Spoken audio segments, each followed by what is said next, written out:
Hi, I'm Joan Mazet of the Container Solutions Committee here at the Ball Seed Company, and I'd like to talk to you today about the greatest and latest new trends utilizing foliage for your outdoor containers. People need permission to actually utilize tropical plants on the outdoors because they feel responsible to bring them in once the frost comes. But trust me, you can enjoy any plant that was meant for indoors, outdoors, as long as the exposure is correct for sun or shade. That's the most important thing. So I'd like to get to work today and show you a little bit about what we're going to create.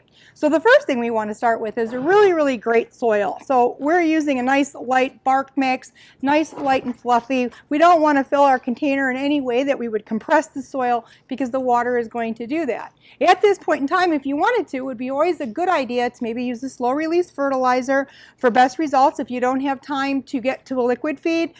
So you can do that, or you can feel free to use any liquid fertilizer, whichever one you prefer, organic or just standard traditional types of fertilizer. But the most important thing to remember is your plant is contained. It doesn't have the benefit of being into the natural earth, so it's going to need you to provide it some nutrients along with its water. So that was just something to keep in mind. So how do we go ahead and go about creating our foliage containers without flowers but still yet a lot of great color? We can use anything that we want, like I said, as long as it performs well in the light performance that you may have at your home. So this particular one, I would say part sun. Morning sun till maybe later morning and you're good to go. So we're going to start off with a traditional tricolor dragon tree.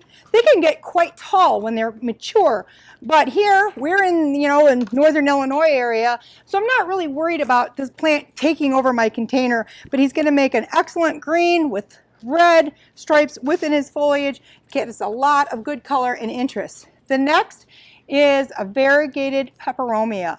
As the light increases, the color increases on the foliage. You can tell it's very thick and kind of rubbery. So that would indicate that it would probably sustain very well if it wasn't particularly watered on time. So this gives you a little insurance policy when you're utilizing foliage plants. They sometimes don't require as much water as some of our color items, but yet can still give you phenomenal color.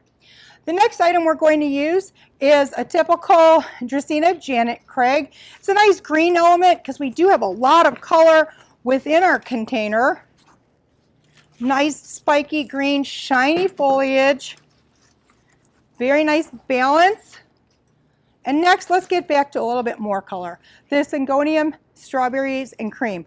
You probably have received this in a dish garden as a gift plant at one point in time.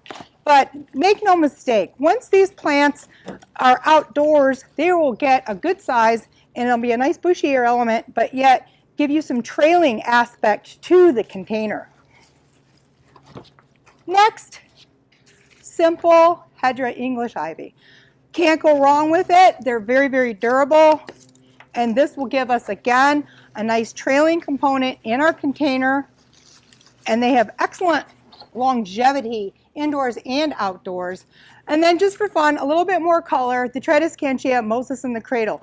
This is fantastic. You get purple on the back, silver and white stripes on the front. This plant can be actually quite aggressive. So don't let its small demeanor at this moment fool you, and it will be just happy in a partial sun location. Again, like I said, morning sun is just perfect. So here we go.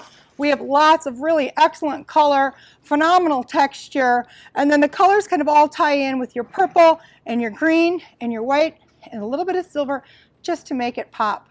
So enjoy today's tropical trends.